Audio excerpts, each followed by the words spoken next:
6억짜리 상가는 딸에게 통째로 넘겨주고 노후는 아들 며느리가 책임져야 한다던 시어머니.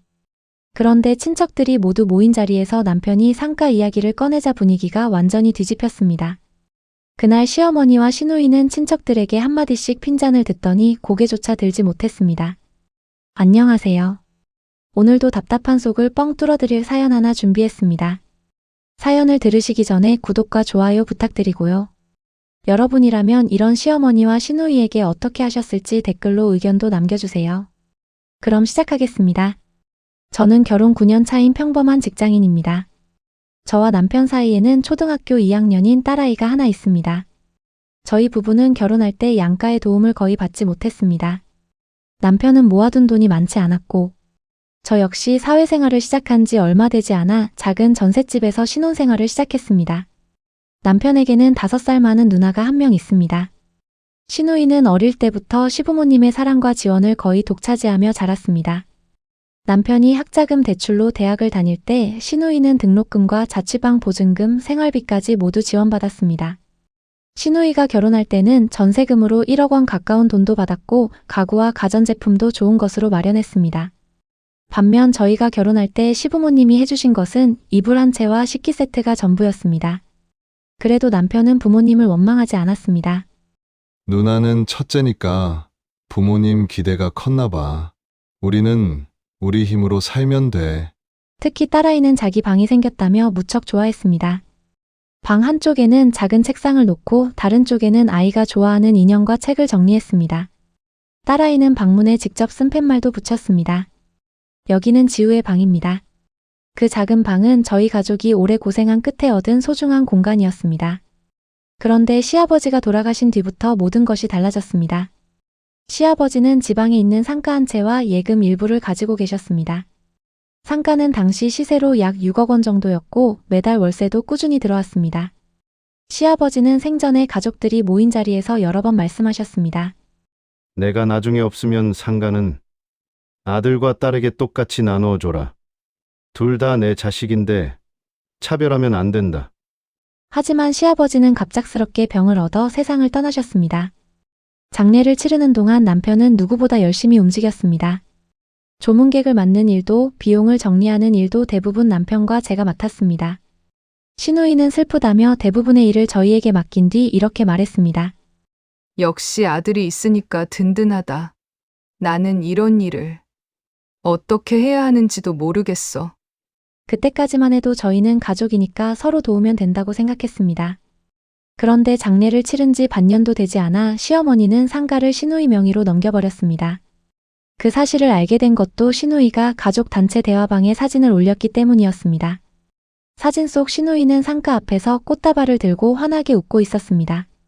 엄마가 상가를 나한테 주셨어. 여기 리모델링해서 카페 열 거야. 나중에 다들 놀러와. 2달 뒤 토요일 아침이었습니다. 가족끼리 늦은 아침을 먹고 있는데 현관 초인종이 울렸습니다. 문을 열어보니 시어머니가 커다란 여행 가방 2개와 이불 가방, 반찬통이 든 쇼핑백까지 들고 서 계셨습니다. 어머니, 무슨 짐이 이렇게 많으세요? 앞으로 여기서 살려고 가져왔지. 여기서 사신다고요? 그래, 혼자 사는 것도 지긋지긋하고 몸도 예전 같지 않아. 아들 집에서 살아야 마음이 놓이지. 시어머니는 제 대답도 듣지 않고 신발을 벗은 뒤 거실로 들어왔습니다. 집안을 한 바퀴 둘러보더니 딸아이 방문 앞에서 멈췄습니다. 이 방이 햇볕도 잘 들고 제일 좋네. 내가 이 방을 쓰면 되겠다. 남편 역시 시어머니가 오신다는 사실을 전혀 모르고 있었습니다. 엄마, 이게 다 뭐야? 나 이제 여기서 살 거야. 갑자기 무슨 소리야? 누나 집은? 네 누나는 상가 공사 때문에 정신없고 사위도 내가 들어오는 걸 불편해한다잖아. 너희 집에는 방도 있고 며느리도 있으니까 여기서 살면 되지. 남편의 얼굴이 굳었습니다. 엄마, 누나한테 6억짜리 상가까지 줬으면 누나가 엄마를 책임지는 게 맞는 거 아니야? 시어머니는 기가 막힌다는 듯 혀를 찼습니다. 상가 준 거랑 그거랑 무슨 상관이야? 다른 시집 가면 남의 집 사람이고 부모 봉양은 아들이 하는 거야. 남편이 다시 말했습니다. 엄마, 적어도 우리하고 의논은 했어야지. 우리 집에 남는 방이 어디 있어? 그 방은 우리 딸 방이야.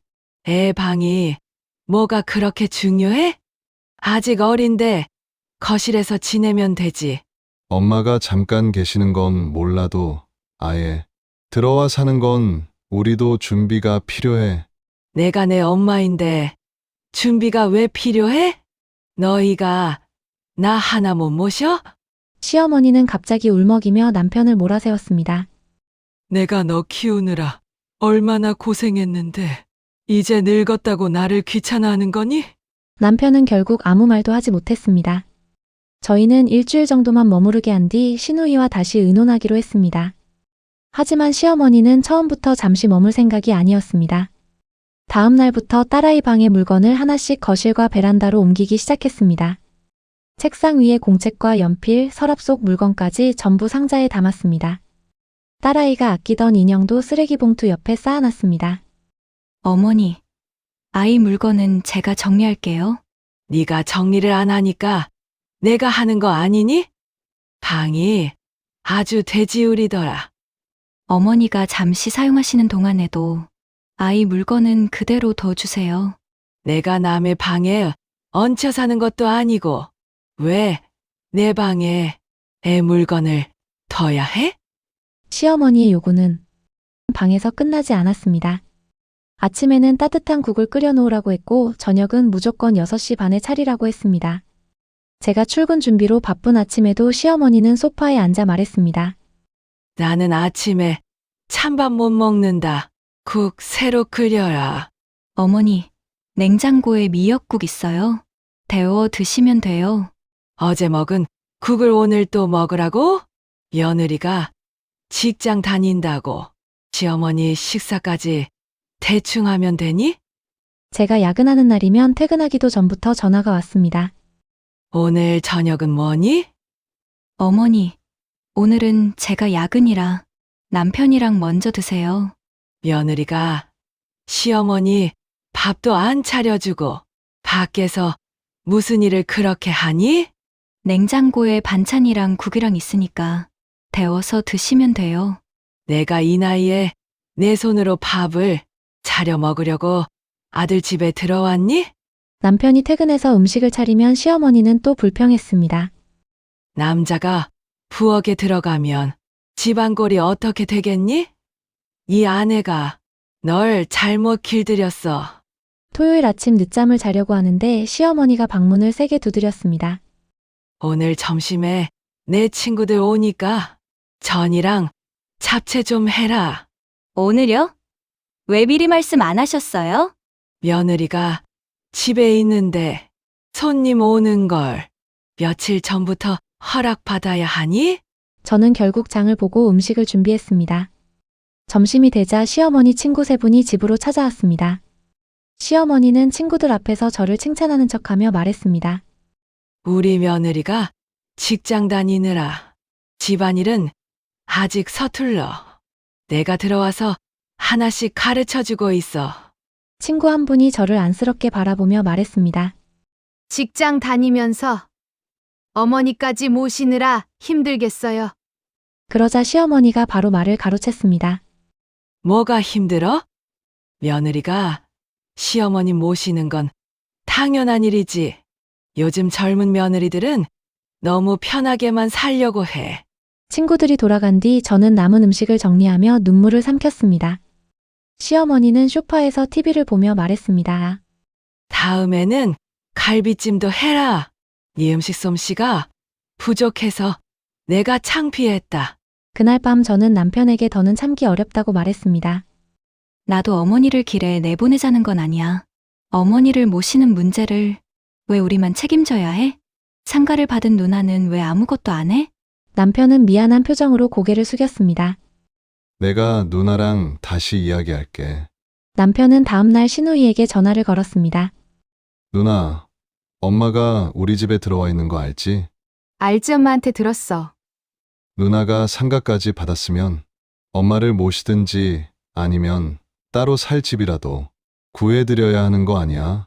그러자 신우이는 태연하게 대답했습니다. 상가는 엄마가 나한테 준 선물이야. 그거랑 엄마 모시는 게 무슨 상관인데? 우리 딸 방까지 엄마가 차지했어. 아이가 매일 우리 방에서 자고 있다고. 조카가 좀 양보하면 되잖아. 할머니가 몇 년이나 살겠다고 그래? 남편은 그 말을 듣고 목소리를 높였습니다.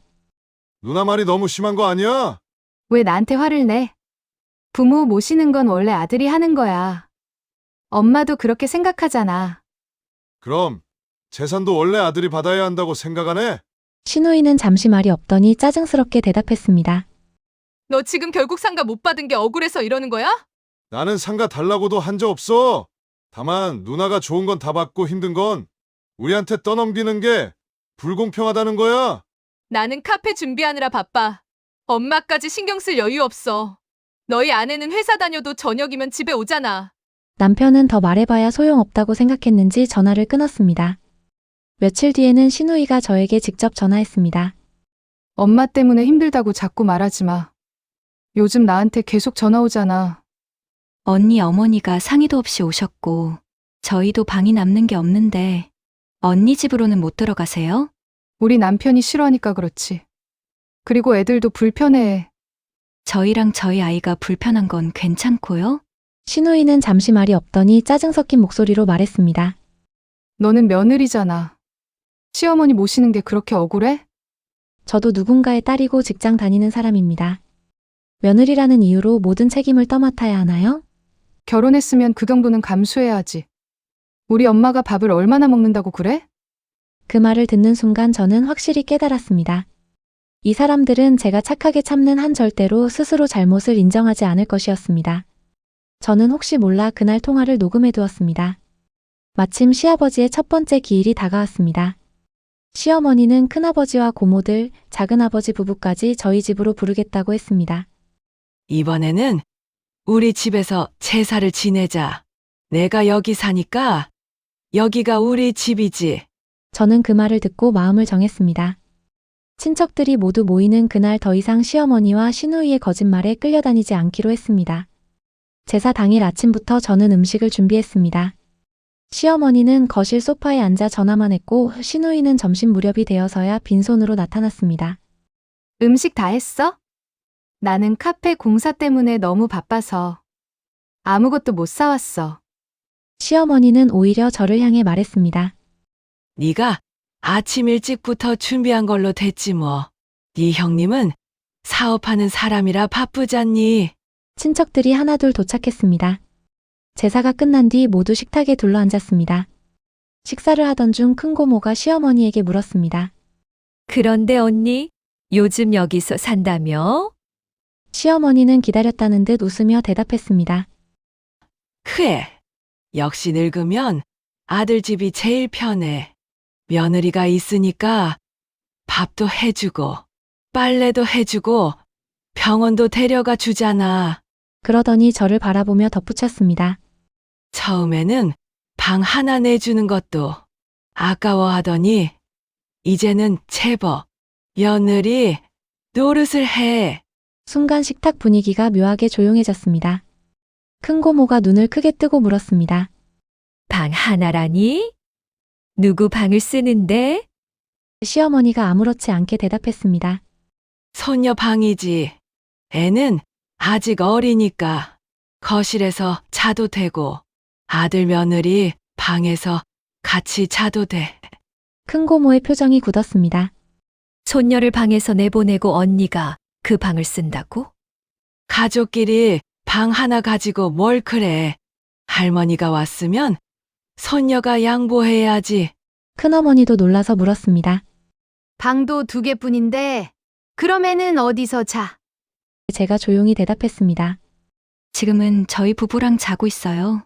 큰어머니는 시어머니를 바라보며 혀를 찼습니다. 아무리 아들 집이라도 손녀 방까지 빼앗으면 어떡해요? 시어머니는 불쾌한 표정을 지었습니다. 빼앗은 게 아니라 잠깐 쓰는 거예요. 애 방 하나가 뭐 그렇게 대단하다고 그래요? 그럼 내가 거실에서 자란 말이에요? 그때 남편이 숟가락을 내려놓았습니다. 엄마, 오늘은 친척들 앞에서 정확하게 이야기하자. 시어머니가 남편을 노려봤습니다. 뭘 이야기해? 남편은 천천히 입을 열었습니다. 아버지가 남긴 6억짜리 상가는 누나에게 전부 줬잖아. 그런데 엄마를 모시는 건 왜? 내가 해야 해. 순간 친척들의 시선이 시어머니와 시누이에게 쏠렸습니다. 작은아버지가 놀라서 물었습니다. 상가를 딸한테 전부 줬어. 형님은 자식 둘에게 반씩 나눠주라고 하지 않았나? 시어머니는 당황했지만 곧 목소리를 높였습니다. 내 재산인데 내가 딸한테 좀 주면 안 돼요? 큰아버지가 바로 받아쳤습니다. 줄 수는 있지. 그런데 재산은 딸 주고 먹이고 재우고 병원 데려가는 일은 아들 며느리한테 시키면 말이 안 되잖아. 시누이가 서둘러 끼어들었습니다. 큰아버지, 상가는 엄마가 저한테 선물로 주신 거예요. 그거랑 엄마 모시는 건 별개죠. 그러자 큰 고모가 어이없다는 듯 웃었습니다. 무슨 소리니? 재산 받을 때는 엄마 딸이고 책임질 때는 나 몰라라야? 시누이의 얼굴이 굳었습니다. 고모, 저희 집은 엄마가 들어와 살 형편이 안 돼요. 왜 형편이 안 되는데? 저희 남편이 불편해해요. 그러자 큰 고모가 시누이를 가리키며 말했습니다. 집은 너네 집이 더 넓고 방도 많잖아. 내 남편이 싫어하는 게 더 중요하니? 시누이는 입술을 깨물며 아무 말도 못했습니다. 시어머니가 저를 향해 목소리를 높였습니다. 내가 친척들 모인 자리에서 일부러 이런 이야기를 꺼낸 거니? 저는 차분하게 대답했습니다. 제가 먼저 꺼낸 게 아니라 어머니가 제가 방 하나 내주기 아까워했다고 말씀하셨잖아요. 저는 사실대로 말씀드리는 것뿐이에요. 큰어머니가 제게 물었습니다. 그럼 맞벌이인데 손주도 봐주고 집안일도 좀 도와줘요? 그때 시어머니가 기분 나쁘다는 듯 이야기하셨습니다. 아니, 내가 왜 집안일을 도와줘? 대접받으려고 아들 집에 사는 건데? 큰 고모가 시어머니를 바라보며 말했습니다. 언니, 너무한 거 아니야? 언니가 딸한테 상가를 통째로 줄 때는 아들 생각을 조금이라도 했어? 아들한테 그 정도도 못 해줬으면서 며느리는 왜 부려먹어? 남편은 그동안 참았던 말을 꺼냈습니다. 엄마는 누나한테 상가를 넘기면서 나한테 말 한마디도 안 했어. 그래도 나는 엄마 재산이니까 참았어. 누나는 조금이라도 불편할까봐 피해 안 주려 하면서 왜 아내는 못 잡아먹어 안달이야? 그런 심보로 우리 집 온 거면 더 이상 우리 집에 못 있어. 시누이가 남편을 노려보며 말했습니다. 너 지금 상가 못 받은 게 억울해서 엄마를 내쫓으려는 거야? 그러자 작은아버지가 시누이를 향해 목소리를 높였습니다. 얘가 아직도 상황 파악을 못하네. 내 동생이 상가를 달라고 했니? 상가 받은 내가 어머니 책임도 같이 지라는 거잖아. 그게 그렇게 억울해? 큰 고모도 한마디 보탰습니다. 나 같으면 동생한테 미안해서라도 어머니 집부터 구해드리겠다. 6억짜리 상가 월세는 내가 다 받으면서 어머니 병원비 생활비는 동생한테 내라고 하면 양심이 없는 거지. 시누이의 얼굴이 새빨개졌습니다. 제가 엄마를 안 모시려 한 게 아니에요. 엄마가 아들 집에서 살고 싶다고 하신 거예요. 그때 저는 휴대전화를 꺼냈습니다. 저는 며칠 전 통화했던 녹음 파일을 재생했습니다. 너는 며느리잖아. 시어머니 모시는 게 그렇게 억울해? 결혼했으면 그 정도는 감수해야지. 시누이의 목소리가 거실에 그대로 울려 퍼졌습니다. 친척들은 한동안 아무 말도 하지 못했습니다. 큰 고모가 먼저 한숨을 쉬었습니다. 세상에, 대놓고 며느리니까 모시라고 했네. 큰어머니도 고개를 저었습니다. 재산은 선물이라면서 부양은 의무라니 자기한테 유리한 것만 골라서 말하는구나. 시누이는 당황해서 저를 노려봤습니다. 너 지금 내 통화를 녹음한 거야? 제가 대답하기도 전에 큰아버지가 시누이를 나무랐습니다. 녹음한 게 중요한 게 아니라 내가 저런 말을 했다는 게 중요하지. 부끄러운 줄 알아라. 큰 고모가 피식 웃으며 말했습니다. 카페 인테리어 할 돈은 있고 엄마 살집 구할 돈은 없다는 건가? 친척들의 말이 이어질수록 시어머니와 시누이의 얼굴은 점점 굳어갔습니다. 그때 남편이 자리에서 일어났습니다. 남편은 딸아이 방에 있던 시어머니의 여행 가방을 가져와 시누이 앞에 내려놓았습니다. 누나, 오늘 엄마 모시고 가. 시누이가 화들짝 놀랐습니다. 지금 당장 어떻게 데려가? 누나 집에서 같이 살기 싫으면 상가 월세로 엄마가 지낼 집을 구해드려. 우리는 오늘부터 엄마와 같이 살지 않을 거야. 시어머니가 남편의 팔을 붙잡았습니다. 내가 어떻게 엄마를 내쫓을 수 있어? 남편은 시어머니의 손을 조용히 떼어냈습니다. 엄마를 내쫓는 게 아니야. 엄마가 모든 재산을 준 자식에게 책임을 돌려드리는 거야.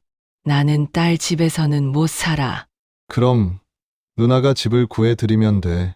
엄마도 상가에서 월세 나오는 거 알잖아. 시어머니는 친척들의 눈치를 보며 다시 말했습니다. 그래도 부모를 모시는 건 아들이 하는 거야. 그러자 큰아버지가 식탁을 손바닥으로 두드리며 말했습니다. 그 소리 그만하세요. 부모 모시는 건 자식들이 형편에 맞게 나누는 거지. 아들 며느리한테만 떠넘기는 게 아닙니다. 그렇게 아들이 중요했으면 재산도 아들에게 반은 줬어야죠. 큰고모도 말했습니다. 언니, 딸한테는 좋은 엄마가 되고 싶고 아들한테는 대접받는 엄마가 되고 싶으면 안 되지. 한쪽에는 돈을 주고 다른 쪽에는 희생만 요구하면 결국 두 자식 다 잃어. 큰어머니는 시누이를 향해 말했습니다. 상가를 돌려줄 생각이 없으면 어머니를 책임져. 재산도 갖고 자유도 갖고 어머니는 동생 집에 보내겠다는 건 너무 뻔뻔하다 얘. 시누이는 얼굴이 붉어진 채 자리에서 일어났습니다. 알았어요. 제가 알아서 할게요. 엄마가 지낼 집을 알아볼게요. 큰아버지가 고개를 끄덕였습니다. 그래. 그게 맞다. 상가를 받은 내가 먼저 책임지고 부족한 부분이 있으면 동생과 상의해. 좋은 것만 독차지하고 힘든 일은 떠넘기지 말고. 결국 시누이는 그날 시어머니의 여행 가방을 차에 실었습니다. 시어머니는 끝까지 저희 집에 남고 싶은 눈치였습니다. 현관 앞에서도 제게 말했습니다. 내가 오늘 친척들 앞에서 나를 망신시켰구나. 그러자 뒤에 서 있던 큰고모가 바로 말했습니다. 며느리가 망신시킨 게 아니라 언니가 부끄러운 행동을 한 게 드러난 거야. 남 탓하지 마. 큰어머니도 한마디 더 했습니다. 다음부터는 며느리한테 함부로 말하지 마. 며느리도 남의 집 귀한 딸이야. 언니 딸만 귀한 줄 알면 안 돼. 시어머니와 시누이는 그 말을 듣고 얼굴조차 들지 못했습니다. 결국 두 사람은 아무 말 없이 집을 나갔습니다. 현관문이 닫히자 딸아이가 제 손을 잡았습니다. 엄마, 이제 내 방에서 자도 돼? 저는 딸아이를 꼭 안아주었습니다.